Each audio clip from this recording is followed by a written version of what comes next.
Thank you for joining us again for another episode of Real Japan. Yay. We're all very excited about this one. This is Black Butler, one that I have actually not seen anything for. No, I'm still keeping with tradition on this one. So hopefully our guest here will know something more than Jason or I. Yes, I'm the guest, Stacy, because we didn't introduce ourselves yet. Sure we did. How many episodes in are we? I mean, by now they should know that I am Josh. This is Jason. And as I said, I'm Stacy, and I'm usually here. But yeah, I guess out of the group, I'm the one who knows the most about Black Butler, though. By that, I mean I saw maybe the first season of the anime like 7 or 8 years ago, so I'm kind of sketchy on the details, but I know more than these guys, so at least it's something. So what is a Black Butler? What is a Black Butler? Well, he's one hell of a butler, and they did put that line in the movie. They had to. That's like his catchphrase. Yeah, exactly. They had to put it in there just so you know that that's who the actor was. Yes. Well, I assume because he was wearing black and he was a butler, it would be people would know he would be the Black Butler. I think Sebastian is a very key person for it, so you got to make sure you call him out. But yeah, so he is a butler from hell, and he has a contract in the anime and manga with this young boy to devour his soul at a later point. But in the meantime, they're hanging out, and he does demon stuff, and yeah. So the demon, Sebastian, Yes. not the crab, so we're all clear, Yeah. gets to devour the boy's soul. Yes. What does the boy get out of it? He gets a demon butler who can help him do a lot of stuff, like go on adventures and solve crimes and whatnot. So, Scooby Doo? Yes. Yeah, I'm pretty sure Shaggy didn't have to sell his soul to get Scooby. To get a talking dog? Yeah. And really got two. No, all he had to do scrappy. is smoke a bunch of weed. Yeah. Oh, like zoinks! Yeah, there was no zoinks going on in either the anime manga or the live-action adaptation. But apparently the whole show is about investigations, much like Scooby Doo. Yeah. So where are we going with this? I was just saying that it's all about investigating things that the Queen wants them to investigate, which is not what I thought Black Butler was about. I didn't know really what to expect from it, but I did not think it was going to be an investigative type of show. Yeah, and the most I've experienced was to a extremely hard anime quiz for SakuraCon, and some of the questions involved the anime, and so I've seen small clips and pieces of both first and second season, and none of them dealt with investigations. It was just some whiny brat ordering his butler around, and then there's his maybe girlfriend, not sure, but she's kind of a brat as well. Oh, she was his betrothed. Yeah, because, they're from noble families. You're always engaged to someone from the time you're a child. Right, and it was the anime is set in early 1900s, right? It was 19th century England. Oh, 19th century, so Yes. 1800. Yes. Okay. And then this movie was moved to the far future of 2020 in generic Asia land. Not Asia Land. The East. Eastern, yeah, the East. Yes. There's the world has been divided into the West and the East. The West is ruled by the Queen. The East is just the opposition? Yeah. Yeah, But it's then just- in the East, they still get orders from the Queen? Well, no, because, the Queen has sent out her watchdogs. Yeah. We're actually talking about the plot of the show here. It sounds silly, but this is actually the plot. It sends out her watchdogs that investigate things that need to be investigating and probably eliminate any rivals or anything else against the throne. Yeah, and act as spies for the crown for the most part, so I guess SI6, but... Yeah, pretty much. You'll see this with, Queen Elizabeth had people who would act this way. I mean, you have Sir Francis Drake, who went out and he was a fucking pirate. Okay. Yeah, I mean, he had the letter mark to go be a pirate. But then you're called a privateer, not a pirate. Yeah. It's a legal distinction. Okay. Legally distinct from being a pirate. Yeah. Well, it's just like James Bond has the license to kill. Exactly. Same thing. Yeah, Okay. so at the start of the movie, they mentioned that the Queen has put out orders to investigate this mysterious phenomenon that's happening where various ambassadors are showing up dead with signs of mummification. And that's kind of where... Well, we start out, though, with a scene where this young girl is captured with a bunch of other young girls, and then Sebastian the demon butler comes in and rescues her. So then he rescues her. She takes off her wig so that everybody thinks, oh, it's a boy. Nope. Yeah, I was really confused there because in the anime and manga, the main kid is a young boy, and then we start out with this girl, but I was just assuming, oh, well... Clearly wearing a long wig. Yeah, he's in disguise as this girl to investigate this human trafficking thing that's going on, and then, yes, pull off the wig, and then you go to the next scene, it's like, oh, young mistress? Like, wait, so she actually is a girl? But then they're talking, and then they went a bit more into things later. You see other people calling this young lady like, oh, young lord. It's like, wait, so what? Yeah, much like this exposition of ours, the movie was a little disjointed at the beginning. Yeah. Yeah. Because what we really should have been more explaining is also the world itself. We were doing it a bit. I think, you have the West and the East, and in the anime, it is 19th century, the West, or England. Yeah. And I think that one of the reasons why they moved it up to the far future of 2020 instead in the East is to do something that we've kind of talked about before on the show, rather than going out and finding Westerners or whatever to play the part, they just change the setting and in this case, Phantom Hives, they moved to the East, changed their name to Genpo. And proceeded to have sex with a lot of Japanese girls over the preceding 1 century in order to spawn descendants that look Japanese. Yeah. Mm-hmm. Yes. That was their plan all along. Yep. And that's how they got around, not being accused of whitewashing in this film. Yeah. Or Japan washing, since it'd be the this is Japan opposite. washing. Yes. Yeah. Give those Caucasian actors a chance to break out in a role that was made for them. Yes, although, even though they were Japanese actors and they were speaking Japanese, it was Japanese with an English accent because the subtitles had the extra U's. Yes. Like in color. Yes. Or honor. There's no honor in you. They did give some white actors a chance. There were people like newscasters and a bunch of white people in this Catholic church. Yeah, those aren't actors. Those are just random white people they probably did a casting call in Tokyo for. Yeah. One of my dreams has always been to do that. And I wish that when I get the opportunity, I'll be better than these people. Because they were all atrocious, especially the priest at the end. Oh my God, he was terrible. They were just kind of reading scripture, but not really. I don't know. This movie is probably one of the worst put together movies we've reviewed so far. So it kind of jumps around. So like Stacey was saying, so that's the premise. And I think that's why they changed it. I applaud them for making those changes to the setting. That way they don't have to deal with, where can we actually set up a place to shoot that looks like 19th century England. Right. Yeah, it kind of saves money that way in a sense because it's supposed to take place 2020, but it's still modern day for the most part, so you don't really have to do things like what you see Hollywood do of get old-time carriages and set up entire sets for the setting. Yeah, exactly. And then also you don't have to worry about, getting the right actors or anything like that, or having things look a little weird like in Full Metal Alchemist, where they apparently shipped a bunch of Japanese extras off to a little town in near Florence, and shot that, and then have them dress like Europeans. Close enough.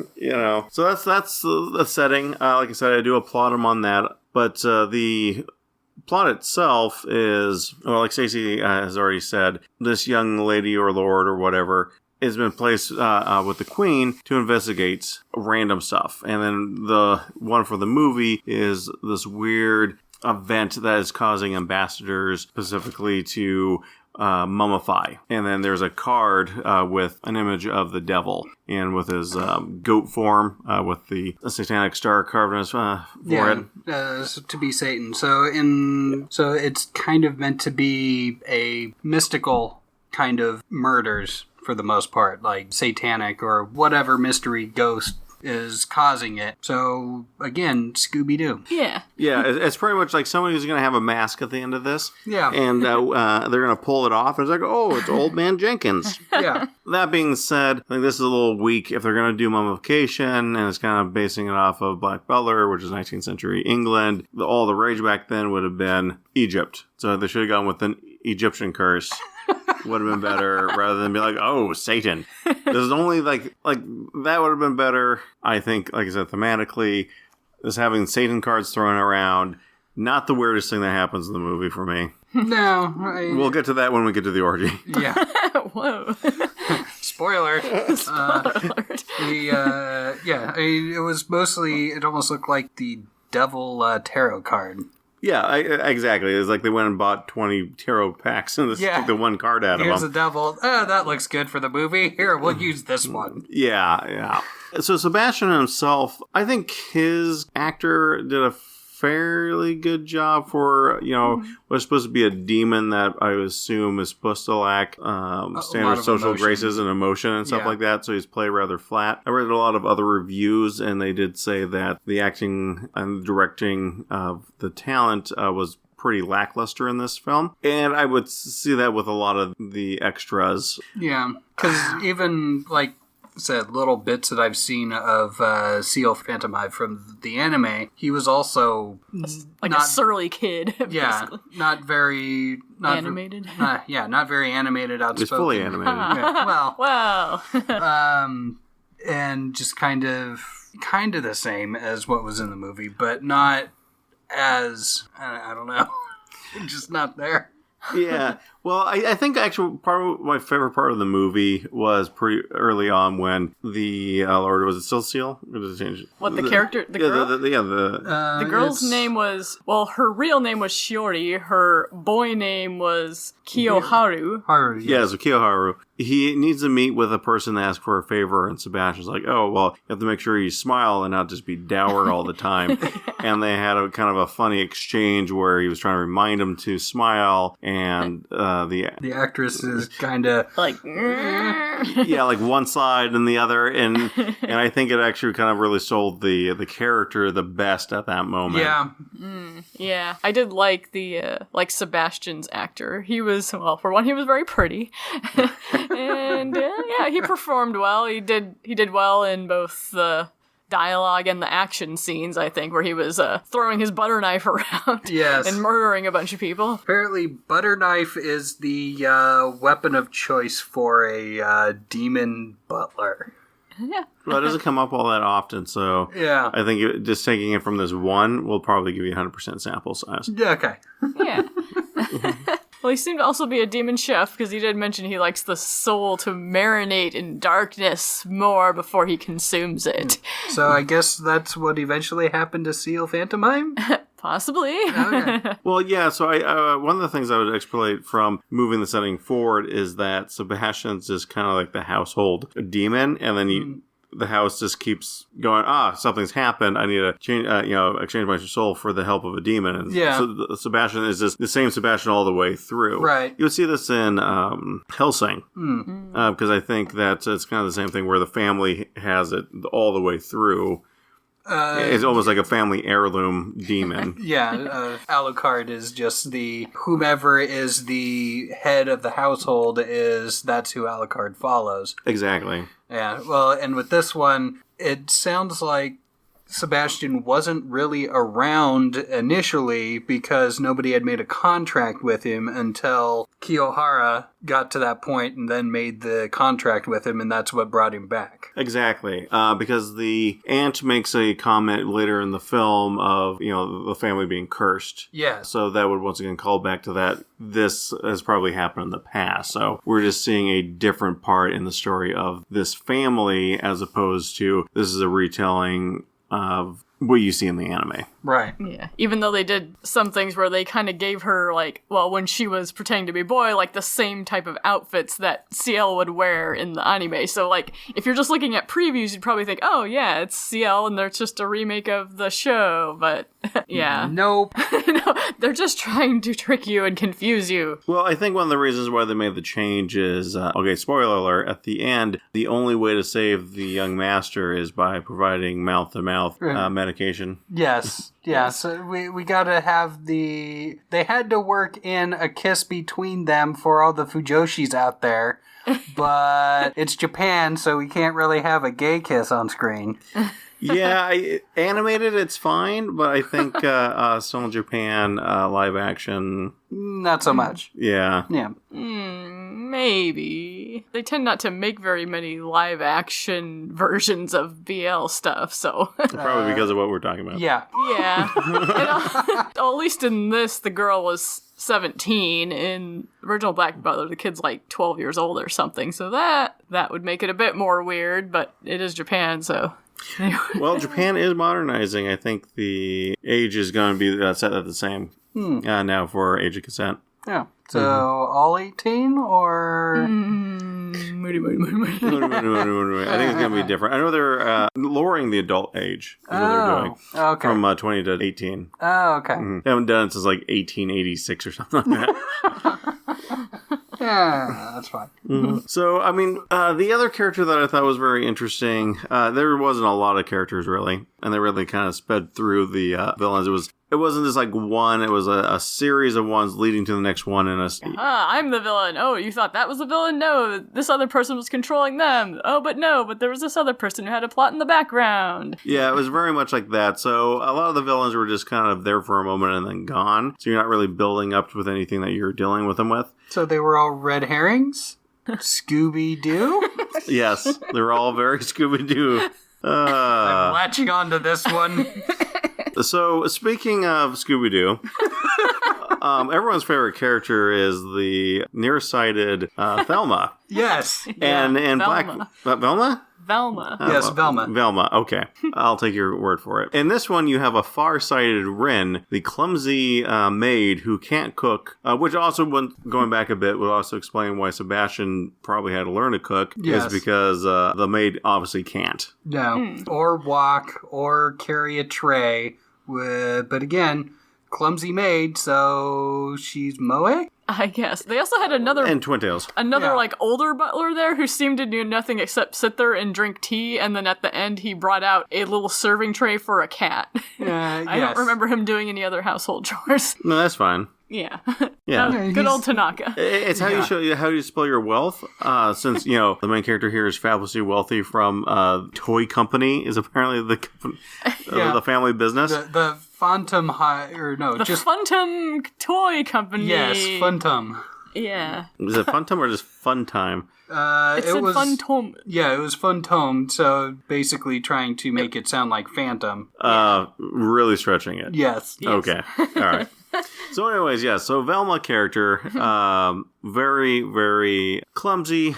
She's wearing glasses, but in this one scene, they are being attacked by gangsters. Yeah. And the glasses slip off, and she apparently... goes into berserker mode. And then starts murdering everybody with, guns that she just quickly grabs... off of them. She doesn't even come with guns. She just arms them, grabs their guns, shoots a bunch of people, rinse and repeat 4 times. Yeah, it goes from Velma without glasses to Jackie Chan? But with guns. Or no, Jet Li. No. Do you ever see Equilibrium? With Batman? Which Batman? Yeah. The one who did Howl's Moving Castle. Christian Bale. Okay. Christian Bale. Yeah, because of the opening scene of that movie, there's a bunch of terrorists. He gets to the room where they're all in. He charges in there and then proceeds to shoot them all with dual-wielding pistols, kind of doing weird... cross-arm shooting, and then behind the back shooting, and then the front shooting, and then shooting in the front, and then kind of going in a counterclockwise with the left arm and clockwise with the right arm or whatever, around them, and fanning out and getting them all. Gung fu. Yeah, gung fu. Yeah, gung fu. It was very much like that. But then, you put the glasses back on her, and she can't walk 3 steps without falling over. Yes. Yeah. You think they just get her new glasses. So in the anime, I haven't seen it, but I read some brief character synopsis at least. The young master gave her those glasses. And that's why she won't get new glasses. Okay. So gave him a bad prescription and just can't part with them because they're now... Because it's against the master's wishes. Yes. Ever seen Evangelion? Yeah. Ray does the same thing. Yeah. Gendo, saves one of the Rays, spoilers, and, damages his glasses, and then she keeps it as a memento. Okay. Until she dies and is replaced by another Ray. Yeah. Spoilers. Who also keeps them as a memento, because they share the same consciousness, right? No. No. Evangelion doesn't make sense like that. No, okay. No. Yeah, stop trying to make sense of Evangelion. God damn it. Or this movie, either. So the part that, for me, that made the least sense was when they revealed the plot, in essence. Which is basically, it's all about a drug cartel and selling drugs to the masses, but in order to do that, you give them to ambassadors to other countries. But they can't do that out in public, so they get invited to raves. Yeah, so it's like, what do we do with, they're ambassadors, so you'd think they would be 40, 50-year-olds? Yeah, no, they're mid-20s. Yeah, like I said, they put out a casting call in Tokyo saying, hey, you want to be in a film, and they got a bunch of people over there, studying Japanese or teaching English type thing. Mm-hmm. But they're supposed to be ambassadors at a drug-fueled orgy, which doesn't make any sense. You're ambassadors, you have state secrets. Last place you're really going to want to go is a place where people can blackmail you for what you're doing there. Yeah. They need a break, man. They're busy doing ambassador stuff. It's hard. Yeah. Well, I'm not doubting it's hard, but either way, they're all there, especially to try this new drug that's unveiled by the Ku Klux Klan. Yes. So they're going back to our Scooby Doo analogy. Yep. They do have masks, and people do take it off and go, it's not Old Man Jenkins, but people wearing gas masks because the drug is an airborne drug called Necrosis, and everyone's like, oh, this sounds great. Yeah. That would be your first hint that something's wrong. I can't see anything wrong with this drug called Necrosis that you want to give us. Ooh, gimme. Yeah. And apparently you feel good for 3 seconds until you start bleeding out every orifice. Yeah. Not every orifice. Nose first, ears, and then eyes. And then you just you mummify, so everything goes out of you somehow. But it doesn't explain where. No. Yeah, it is it just kind of evaporates. And then they also so they get everybody infected with it. Everybody starts to panic, thinking, oh god, we're all gonna die. Then they pull the, but we've got an antidote, and here it is on a platter, but if you only take one, you'll have brain damage. You must take 2, and there's not enough around for everybody. Yay! It's just really weird that you would not just make a higher dose pill. Yeah. This comes up quite a bit once you get to the end of the film, that you have to have 2. If you only have 1, it doesn't work. Well, actually, maybe it works. I mean, if your plan is to be severely brain damaged. Yeah, although that's not really explored either, as if that doesn't actually, or if it is actually needed or whatever. It's just kind of thrown out there. You probably need 2. Well, yeah, I mean, much of this film is very much stuff that's glossed over, kind of thrown out there, but never really fully explored. Yeah. Yeah, because they had those 2 drugs, and then they had another drug that was being produced in the same lab that was for, giving women eternal youth. / solving seizure problems. Yes. Yeah. It can do 2 things. But I don't know why. No, it was actually seizure medication. It just had a side effect of causing eternal youth. Spoiler alert, it's made out of people! Yes. And then from the byproduct of that wonder drug of seizure / internal youth comes necrosis. So I don't know where the antidote comes out of it from this. Who knows? Yeah, it's a kind of amber pill and a red pill. Amber's bad for people who haven't seen it yet. Yes. Spoilers. Yeah. Amber bad. And then going with his like really nonsensical drug plan that they got going is an equally weird plan to destabilize, I think.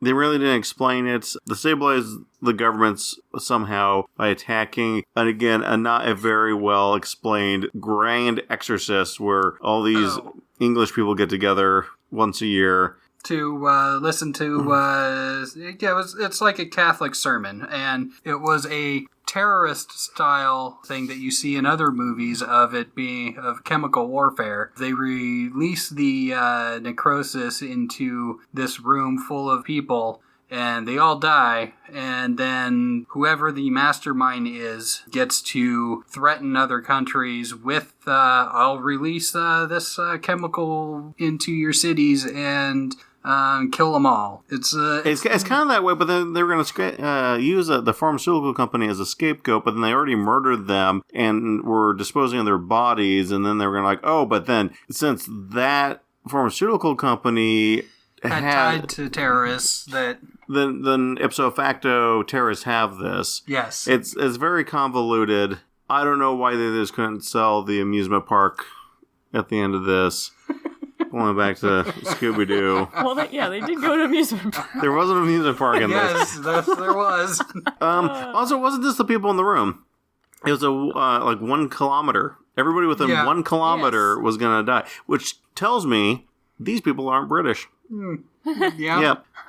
Because they use miles. Mm-hmm. They use a lot of other metric, but not in distance. Yeah. Yeah, I also kind of wondered about, it said, everyone within 1 kilometer will be killed, but what about the wind? Like, what if the wind blows the drug around? Like, how long does it stay in the air before it dissipates? They didn't really go over that. That's something for Velma to figure out. Yes. Yeah.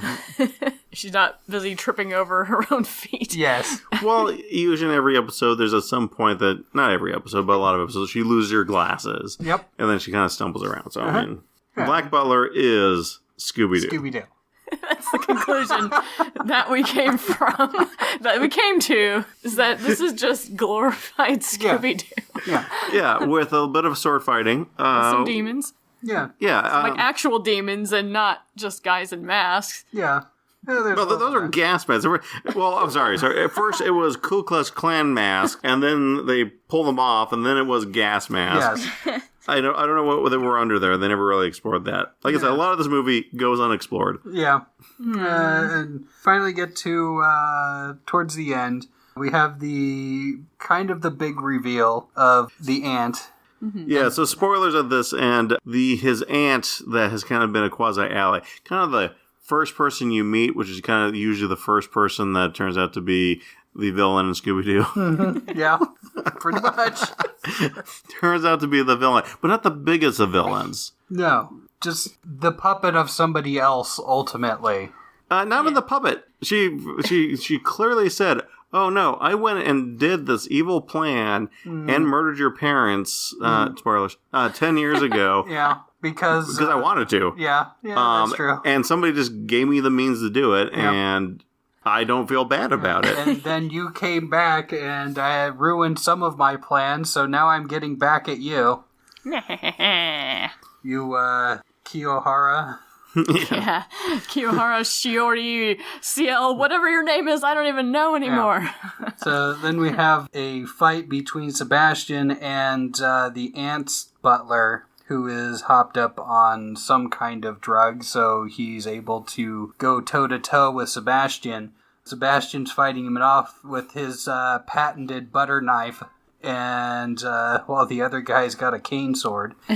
Yep. Made out of silver. Yes. Oh, yes, because he apparently thinks that Sebastian's like a vampire, and he's like, see, wow, how do you like this silver sword? And he's like, bitch, don't let me in with them. I'm much more classy than vampires. Which is also kind of funny because this is a rich British family. Yeah. So the butter knife he constantly fights with is going to be made out of silver. Yes. Yeah. It's still dull, but it's still silver. Yeah, well, I think it's one of those things that you don't want to... I don't know, why would you do that? So I'm trying to think of it, like, because he murders a lot of people. Yeah. They murder a lot of people in this one. So I don't know why he would do that. I guess this once again just showing his ability. Yes. All he needs is a a dull butter knife to kill everybody. Yes, and he just needs permission from his master. Yes. To give him orders, and he'll say, as you wish. But then what she didn't know is that every time he said, as you wish, he was saying, I can't wait to eat your soul later. I think she did, because he literally says that a few times in the film. Yeah. The ending, so they have a bomb. Have you ever seen the movie The Rock? Nicolas Cage? The Nicolas Cage and, what's his name? Sean Connery? Sean Connery, yeah. Same plot. There's a disease and a bomb in a safe, and it's going to erupt if you don't open the safe. Yeah. Well, you have never seen The Rock, have you? I'm talking about this movie. Gotcha, because that's not that's not where the It similar. was the same, so Yes, well, more so that there is a nerve agent with an explosive that is going to be detonated to cause a world issue. That's more where I was going. And somebody has to come in and investigate and take out this situation. So Kyohara gets infected with necrosis. There's a bomb that's going to spread necrosis to everybody in the Catholic Church. There is a pit in the room or in the basement or wherever where they're at, but apparently we can't throw the bomb down there. And she's getting more and more under the influence of the death drug.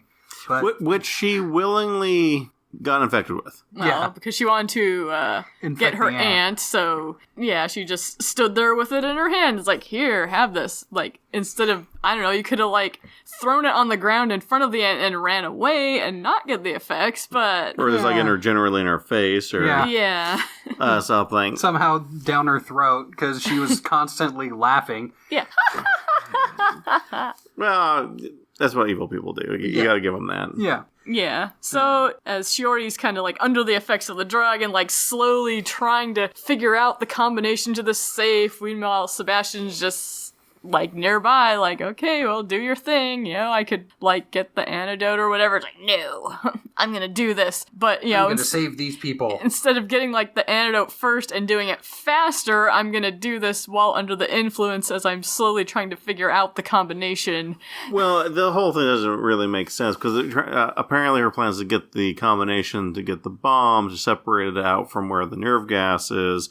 So then it won't spread. But once again, instead of hauling it up several flights of stairs where you're slowly dying, right? Just gotta keep it in the basement. Because also, then if you're in the basement, it's less likely to get around, or at least move different places. Because there was the big fans in the background, but you could probably have still moved it someplace else, right? Or throw it down the shaft. Yeah. There is what the other butler went down there. Yeah. Yeah, and they showed a cut of Sebastian looking down it, and there was no bottom. So yeah, it was pretty deep.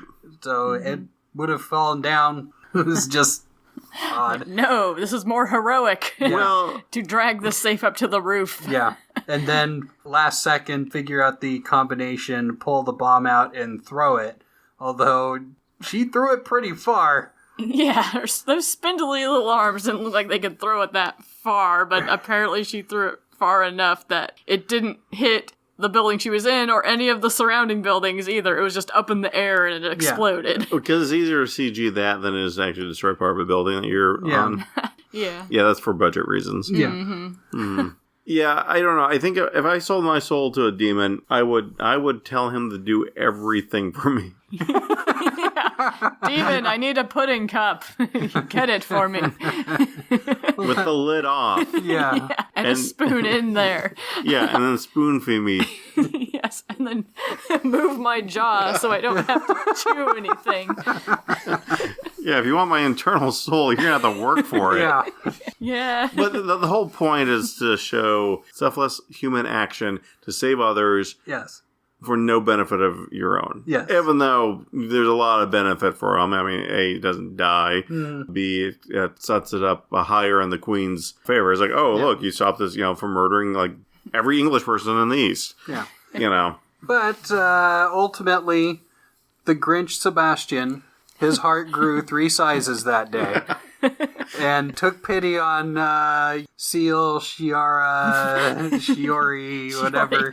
whatever the name's going to be this time around, and gave her the antidote. Mouth to mouth, of course. Mouth to mouth. Because that's the only way you can do it. Yep. Yeah, I mean, he could have, what we were just talking about, instead of putting cups in the mouth, he could have just put the 2 antidotes in her mouth and then, chewed for her. Yeah. Yeah. No, you can't do that because then you don't fulfill the wishes of the Fujoshi Stacys of the world. Yeah, but it was a girl anyway, so what do I care? And also the gens of the world. Yeah. Oh. Well, there's not 2 girls. Yeah, it was one male demon and one young girl, which I suppose there's a market for it. Who's taking a place of the actual boy. Yeah, and sometimes is pretending to be a boy in order to get that sweet inheritance. Yes. Yeah, I guess that's something we didn't cover, but that's why they're pretending to be a boy, is so they can get inheritance. Yeah, because only males can be the head of the household or the Earl of... Yeah, because we're talking about England here. They have not evolved or adapted at all to changing societal norms for the last 500 years. Yeah, well, this is 2020, the East, so I'm sure they still have the same standards. Because it's going to be based off of the West. Yeah, they're still... Yeah, it's England. Yeah, they're still based, they're still based out of that, even though they live in the East at this point. They're still the dogs of the Queen. Yeah. Exactly. So, unfortunately, I don't have any basis of watching the anime or the manga before watching this one. But I think as a movie, it kind of fell flat in a lot of areas, not just in line delivery. So my final rating is going to be 4 Scooby Snacks out of 10. Damn it, you stole the Scooby Snacks from me. I will go 2 silver butter knives out of 5. I thought it was okay, but definitely things could have been done better, so I will give it 5 drug-fueled ambassador orgies out of 10. So, thank you for joining us again on Real Japan. Come visit us on www.anniebroscreative.com. And be sure to check out our other podcasts as well, including... Fujoshi Trash Talk. Boo. Shut up, you. She's against Fujoshi Trash Talk. Huh? Yeah, man. Yeah, you're just booing her. Yeah. The only ones we should be booing are... Annie Bros? Annie Bros. Yeah. Yeah. Give them the roasting they deserve. All right, well, join us next time when we watch another, hopefully not as terrible, live-action adaptation. Come on, it's still going to be bad. Well, probably. The next one I have in mind is going to be pretty bad. Yeah. But I don't know if these will be in order. Yeah. So it won't matter. I'm not going to say a name. Yeah. People will just find out. Yep, they will. Yeah. All right. See you next time. Same bat time, same bat channel. We are simply one hell of a podcast. What does Scooby say? Ruby Roo! Scrappy Doo!